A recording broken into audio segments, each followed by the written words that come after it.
fought through for a double overtime win on Saturday.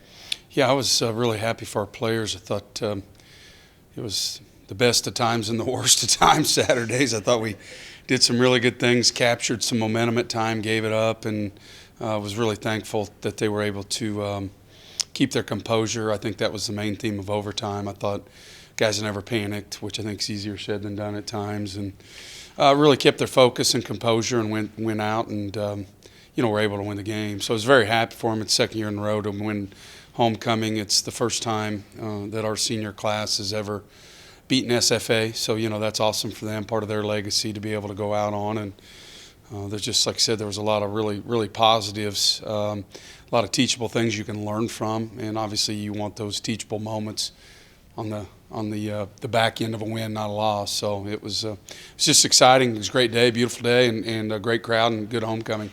What goes into a team keeping its composure, you think? I think your seniors, your leadership, your captains. I think it has to start with them. Obviously, coaches. I think there as well. But just staying focused. I thought we did a really good job in overtime of keeping our focus. Obviously, they were able to get the ball down to the 1 yard line, and our guys never panicked and pushed them backwards. And it was just an awesome play down the sideline on that screen. You really looked like the kid was going to score, and I think it just exemplifies. We're always talking about playing hard and play to the whistle, and on a play like that, you always want the defense to give you a leg to stand on, and they did. And obviously, I thought that was the biggest crucial moment of the game. There was a lot of them, but I think that was the biggest one.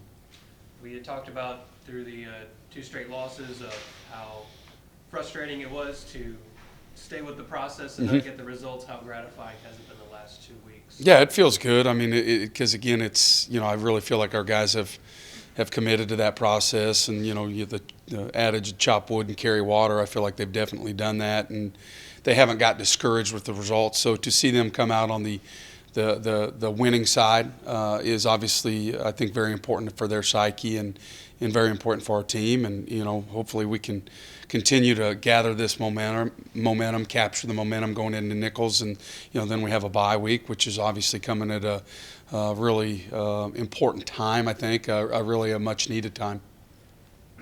Coach, so 2 guys specifically. First, Tracy James played some of his best football the last 2 weeks. See some optimist predictions before the HBU game, goes out and wins, and then comes to SFA this week and wins. Besides those optimist predictions, what's driven him to play some really good football these last 2 weeks? Well, I just think he's one of our leaders. I think he's really been driven to have a great senior year, just to have a great career.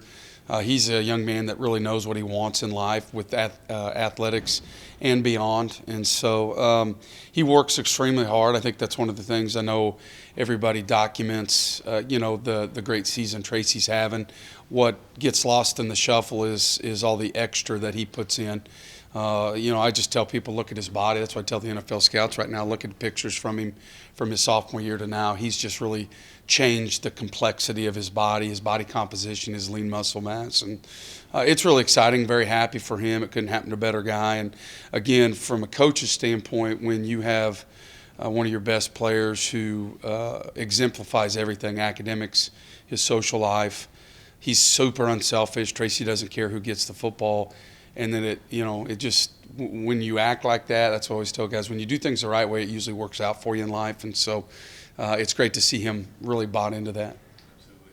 And defensively, you got Jeremiah Chambers. He makes 2 big plays in overtime to keep them out of the end zone.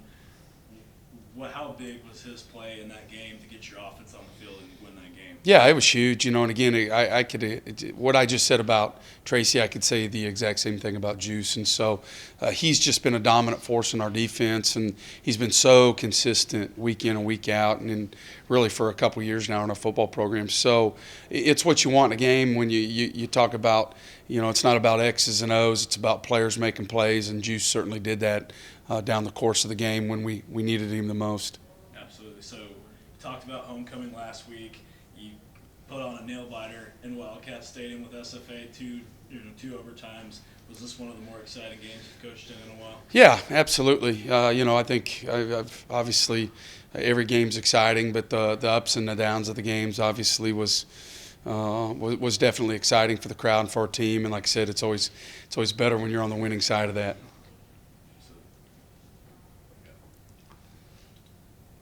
Do you feel more anticipation to play Nicholls since you guys knocked them off last year, and that was they were ranked. Yeah. I think that was kind of a game where you proved to people that you guys are climbing to the top. Yeah.